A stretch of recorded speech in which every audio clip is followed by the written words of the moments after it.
आज का topic interested है, तो सभी लोग देखेंगे यहाँ पर कि इंद्रिय अर्थ सन्निकर्ष। इंद्रिय अर्थ सन्निकर्ष में कहा जाता है कि इंद्रियों का अपने विषय से सन्निकर्ष होने पर जो ज्ञान होता है तथा इंद्रियों का अपने विषय से सन्निकर्ष 6 प्रकार से होता है। आप सभी लोग जानते हैं कि हमें कोई भी अगर ज्ञान होता है तो वो कैसे होगा कि इंद्रियों का अपने विषय से सन्निकर्ष होगा, तभी हमें ज्ञान होगा, अन्यथा नहीं होगा। इस चीज को याद रखेंगे। और ये जो सन्निकर्ष है वो 6 प्रकार का होता है। सन्निकर्ष का मतलब होता है प्लस, एक के साथ दूसरी चीज का प्लस हो जाना ही सन्निकर्ष कहलाता है, यानी जुड़ जाना। ठीक है, तभी वो सन्निकर्ष कहलाएगा। सबसे पहले बताया गया है कि पहला है संयोग, दूसरा है संयुक्त समवाय, तीसरा है संयुक्त संवेद समवाय और समवाय तथा संवेद समवाय और विशेषण विशेष्य भाव। अब इन्हें हम एक एक करके डिटेल से पढ़ेंगे। जैसे कि पहले बताया गया है कि संयोग सन्निकर्ष किसे कहते हैं।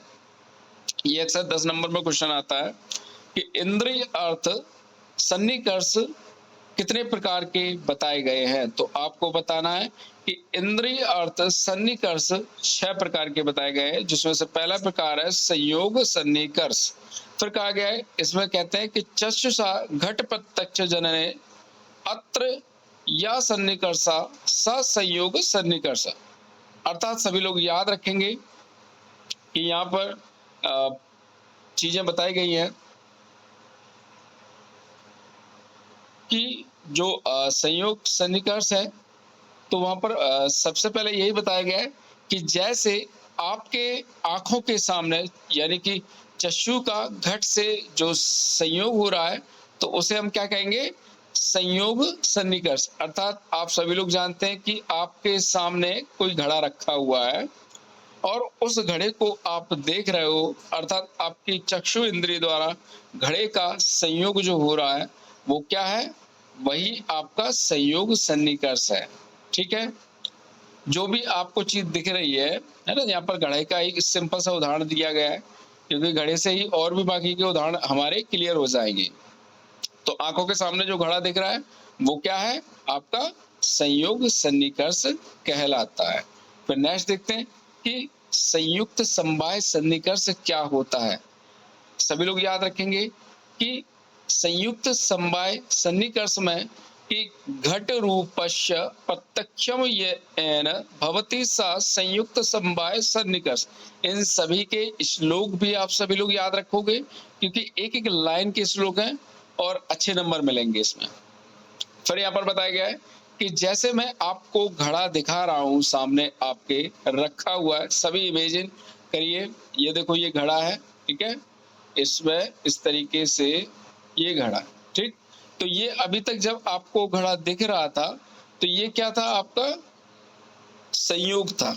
ठीक है, ये आपकी इंद्रिय है, ये आपकी इंद्रिय है। ठीक, अब यहाँ पर हम लोग देखेंगे कि ये जो घड़ा है तो वो किस कलर का है। ठीक है, जैसे कि मैंने आपको दिखाया कि भाई ये नीले कलर का है। ठीक है, कैसा है, नीले कलर का है। ठीक, या लाल कलर का, जैसा भी आप चाहो वैसा है, लेकिन मैंने यहाँ पर नीले कलर का घड़ा बना दिया गया है। तो ये कह रहा है कि आपको जो एक ही ज्ञान हो रहा था कि घड़ा दिख रहा है, तो वो था आपका संयोग। लेकिन अब मैं यहाँ पर बता रहा हूं कि उस घड़े में क्या क्या क्वालिटी है, क्या क्या गुण है, वो अगर ज्यादा से ज्यादा मिल जाए आपकी इंद्रियों को, तो समझ जाना वो क्या होगा, आपका संयुक्त समवाय कहलाएगा। अर्थात कहेंगे कि द्रव्यों में रहने वाले गुण आदि से जब इंद्रियों का संयोग होता है तो उसे संयुक्त समवाय सन्निकर्ष कहते हैं। अर्थात चक्षु का घट के रूप से संयोग संयुक्त समवाय सन्निकर्ष कहलाता है। अर्थात कुल मिला के यहाँ पर आप लोगों ने देखा होगा कि घड़े भी कई प्रकार के होते हैं। ठीक है, कभी कोई टेढ़ा मेढ़ा घड़ा आ गया है ना, तो उसका जो रूप है ना, उसका जो कलर है, ये सभी चीजें और भी चीजें उसके बारे में जानकारी मिल रही कि भाई कच्चा है, पका है, कैसा है घड़ा। तो ये जानकारी जो मिल रही है वो क्या कहला रहा है? संयुक्त समवाय सन्निकर्ष कहला रहा है। तो ये सभी चीजें मैं क्यों पढ़ा रहा हूँ? क्योंकि आपके सामने जब किसी पेशेंट को रोग होता है तो एक रोग के साथ पचासों रोग मिले हुए रहते हैं, तो आप उसमें से क्लियर नहीं कर पाते हो कि इस व्यक्ति को कौन सा रोग है, इसलिए मैं पढ़ा रहा हूँ। ठीक है, फिर नेक्स्ट देखेंगे आप लोग सभी। यहाँ पर बताया गया है कि संयुक्त संवेद समवाय। तो यहाँ पर नेक्स्ट है कि संयुक्त संवेद समवाय, सभी याद रखेंगे आप। तो कहा जाता है कि द्रव्य के रूप में रूपत्व यह जाति विद्यमान रहती है। वस्तु के रूपत्व जाति से इंद्रिय के संयोग को संयुक्त संवेद समवाय सन्निकर्ष कहा जाता है। अर्थात कह सकते हैं यहाँ पर, बेटा माइक बंद करें, चक्षु का घट के रूपत्व से संयोग ही क्या कहलाता है? संयुक्त संवेद समवाय सन्निकर्ष कहलाता है। अर्थात यहाँ पर प्लस करना है ना, संयुक्त संवेद समवाय। तो ये दो चीजें हो गई, संयुक्त संवेद का समवाय करना है। तो कुल मिला के ये जो हेडिंग है थोड़ी सी अजीब सी लगती है, लेकिन बस यहाँ पर इतना ही याद रखना है कि कोई भी हमने, जैसे द्रव्य आपके पास घट है, तो उसका रूप आपको क्लियर तरीके से दिखाई दे रहा है। ठीक है, कि हाँ अब मुझे सही से दिखाई दे रहा है, एक एक चीज उसके बारे में बारीकी से ध्यान दे रहा हूं मैं, तो मुझे क्लियर तरीके से दिखाई दे रहा है। तो ये क्या कहलाता है? संयुक्त संवेद समवाय। अर्थात द्रव्य के रूप में रूपत्व यह जाति विद्यमान होती है। अर्थात आपने एक घड़ा देख लिया है, फिर मैं आपको सामने से घड़ा हटा दूं, फिर मैं आपसे क्वेश्चन पूछूं कि बेटा बताओ कि घड़े सभी कैसे होते हैं। मैं पूरी दुनिया के घड़े पूछ रहा हूँ, मैं पूरी जाति के बारे में पूछ रहा हूँ, मैं एक घड़ा नहीं पूछ रहा हूँ, है ना, मैं पूरी जाति के बारे में पूछ रहा हूँ। मैं पूछ रहा हूँ कि घड़े कैसे होते हो, तो तुम बता दोगे कि सर ऐसा ऐसा गोल गोल होता है, ऊपर से ऐसा ऐसा होता है, मुंह खुला रहता है, नीचे से पूरा पूरा गोल होता है ना। तो आप उसका मतलब रूप बना सकते हो। घड़ा होने मतलब है तो एक घड़े को देखकर आप उसकी पूरी जाति को बता सकते हो। तो ये क्या कहलाता है आपका? संयुक्त संवेद समवाय। क्लियर? तो आपको मैंने एक ही चीज दिखाई है, लेकिन आप एक ही चीज को देख के ही समझ गए कि भाई बाकी के घड़े भी ऐसे ही होते होंगे।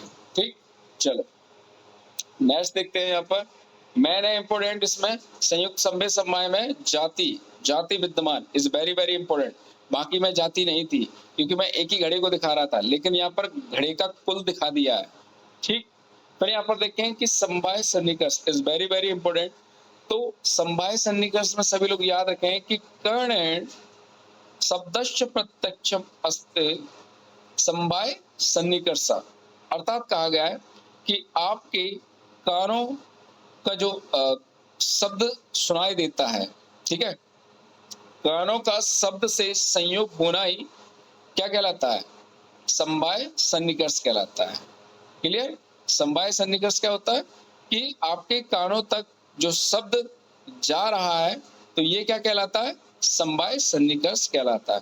अब देखो यहीं पर और अच्छे से डिटेल में जाते हैं कि एक आती है हेडिंग संवेद समवाय। अभी तक क्या था? शब्द कानों तक जा रहा था। बात समझना कि शब्द कानों तक जा रहा था। ठीक, अब यहाँ पर क्या बताए कि शब्दत्व साक्षात्कारे यो सन्निकर्षा संवेद समवाय सन्निकर्षा। अर्थात बताया गया है कि शब्द में शब्दत्व यह जाति विद्यमान रहती है।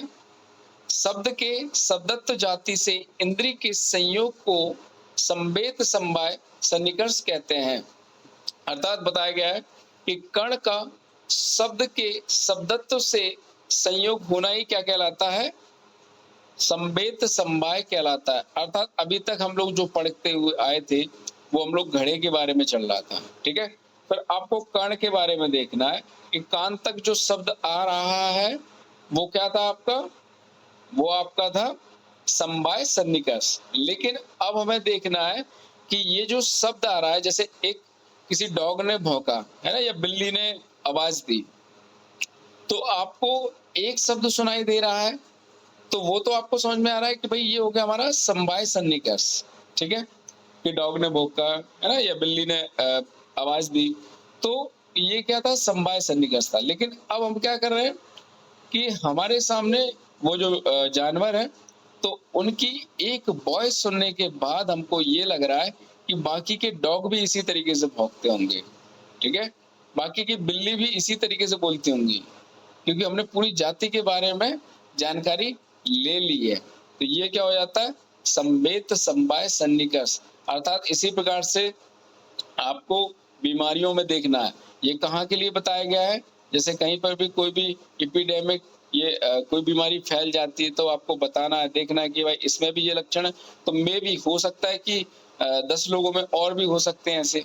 तो ये इसीलिए पढ़ाया जा रहा है यहाँ पर, ठीक है? संवेद समवाय सन्निकर्ष। नेक्स्ट हम लोग देखेंगे कि विशेषण विशेष्य भाव सन्निकर्ष। अर्थात यहाँ पर बताया गया है कि अभाव प्रत्यक्ष यो सन्निकर्ष सविशेषण विशेष भाव सन्निकर्ष। अर्थात कह रहा है कि यहाँ पर अभाव वाली बात चल रही है कि अभाव का प्रत्यक्ष ज्ञान जिसके द्वारा होता है उसे विशेषण विशेष भाव सन्निकर्ष कहते हैं। जमीन पर घड़े के अभाव का ज्ञान विशेषण विशेष भाव सन्निकर्ष कहलाता है। अर्थात मैं आपको कंटिन्यू 2 घंटे से 1 घंटे से उस घड़े को दिखा रहा हूँ कि बेटा देखो अभी कुछ चमत्कार होगा। अक्सर ऐसे फेसबुक पे ऐसे मेरे ख्याल से पिक्चर आती है कि देखो इसको लगातार देखते रहो कुछ ना कुछ हो जाएगा, है ना? तो ध्यान रखना, ऐसा कुछ नहीं होता है। लेकिन रियलिटी वो यही कह रहा है कि आपको कंटिन्यू में 15 मिनट तक एक घड़े को दिखा रहा हूँ कंटिन्यू, और अचानक से मैंने उस घड़े को साइड से गायब कर दिया। तो अगर आपसे पूछोगे कि घड़ा रखा है तो आप कहोगे हाँ सर रखा है घड़ा, यही कहोगे आप, क्योंकि आपको कंटिन्यू में वही दिखा रहा हूँ ना। तो ये होता है विशेषण विशेष भाव सन्निकर्ष। लगातार किसी चीज को देखते रहो एकदम वो अचानक चली जाती है, तब भी हमको फीलिंग होती है कि यार ये चीज है, यहाँ पर है कहीं ना कहीं, ठीक है? वो इतनी आसानी से नहीं जाएगी आपके दिमाग से, क्योंकि फोटो क्लिक हो गई ना आपके दिमाग में। चलो, तो ये हो गए हमारे सन्निकर्ष के 6 प्रकार हैं, ठीक है? सभी लोग अच्छे से याद रखेंगे, इनसे अक्सर ही क्वेश्चन आता है। बाकी चार्ट भी बनाने लेंगे हम लोग, ठीक है? ये चार्ट बना हुआ है। नेक्स्ट चलते हैं।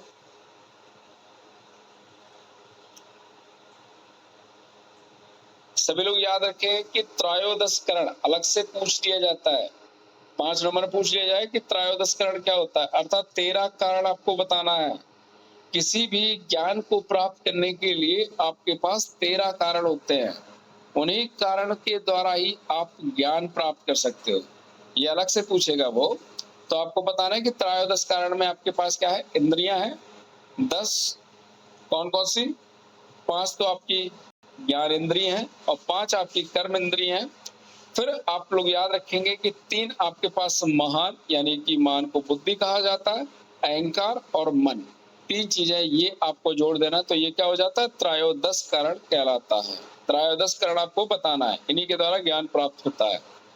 नेक्स्ट हम लोग देखेंगे एक एक, ये सारी चीजें है ना एक एक स्टेप से होती है, ठीक है? ये वही चीज लिख रखा है। जबकि चरक संहिता में ये पदार्थ विज्ञान के अकॉर्डिंग 13 प्रकार के माने गए हैं, जबकि चरक संहिता में इन्हें केवल और केवल द्वादश करण के नाम से ही जाना जाता है, ठीक है? पदार्थ विज्ञान में यहाँ पर याद रखें कि 10 ही बताए गए हैं, ठीक, सॉरी 13 बताए गए, जबकि चरक संहिता में 12 ही बताए गए। अब हमें यहाँ याद रखना है कि एक अलग से कौन सा नहीं माना है। अर्थात यहाँ पर याद रखेंगे अहंकार को नहीं माना। देख लीजिए आप लोग, अहंकार को चरक ने हटा दिया है, और यहाँ पर मन बुद्धि 5 ज्ञान इंद्रिय और 5 कर्म इंद्रिय बताई गई है। फिर बताया गया कि करणानि मनोबुद्धि बुद्धि कर्मेणि इंद्रियाणि च। अर्थात बताया गया कि 5 ज्ञान इंद्रिय 5 कर्म इंद्रिय को वह कारण बताया गया है, जबकि मन बुद्धि अहंकार को अंतःकरण कहा जाता है, ठीक? यानी कि यहाँ पर अगर ऑब्जेक्टिव पूछ लिया जाता है कि चरक के द्वारा करण कितने माने गए हैं ज्ञान को प्राप्त करने के लिए, तो आपको बताना है कि द्वादश माने हैं, जबकि पदार्थ विज्ञान के अकॉर्डिंग कितने माने गए, आपके आपके 13 माने गए, ठीक है? तो यहाँ पर जब बात चली आती कि क्या चरक ने अहंकार को नहीं माना ज्ञान प्राप्त करने में, तो ध्यान रखना कि चरक ने माना है, ठीक है? चरक ने माना है, लेकिन वो कहते हैं कि अहंकार जो है वो अंतःकरण में आता है, जबकि जो आपकी ज्ञान इंद्रिय है, कर्म इंद्रिय है, ये सभी बाह्यकरण में आते हैं। तो अंतःकरण और बाह्यकरण में अगर अलग से पूछ लिया जाए, तब वहाँ पर आप अहंकार को रख सकते हो। अन्यथा आप इन करण में नहीं रखोगे, जो आपके अलग से संख्यावार बताए गए चरक के अकॉर्डिंग, तो वहाँ पर अहंकार को हटा देना। जब वो अलग से पूछ ले, क्योंकि चरक में भी मतलब कि स्थान बताए गए हैं, तो हर स्थान में एक-एक चीज़ नई-नई डिफरेंट टाइप से कर देते हैं। जैसे जो चीज़ सूत्र स्थान में नहीं मिल रही है, तो वो चीज़ भाई आपको शारीर में दिखा दी जाएगी, है ना? तो ये चीज़ें आपको याद रखना है। फिर बताया गया है कि अंतःकरण की प्रधानता, सभी लोग याद रखें कि अंतःकरण की क्या-क्या प्रधानताएँ होती हैं। तो यहाँ पर निम्न प्रधानताएँ बताई गई हैं, ठीक? अंतःकरण की, जैसे बताते हैं कि बाह्यकरण स्वतंत्र रूप से अपने विषय को ग्रहण नहीं कर सकता है। उन्हें ज्ञान प्राप्त करने के लिए मन की ही सहायता की आवश्यकता होती है। अंतःकरण स्वतंत्र रूप से अपना कार्य करते हैं। ध्यान रखेंगे कि जो अंतःकरण है, ठीक है, वो स्वतंत्र रूप से अपना कार्य करते हैं, जबकि जो बाह्यकरण है, वो हमेशा अंतःकरण पे ही डिपेंड होते हैं।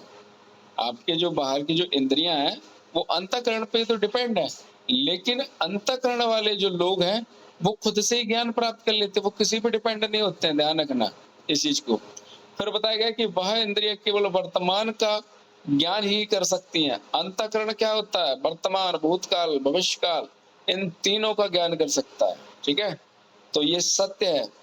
ध्यान रखेंगे इस चीज को कि जो अंतःकरण होता है, वो तीनों को ज्ञान प्राप्त कर सकता है, ठीक? फिर कहा जाता है कि संकल्प अध्यवसाय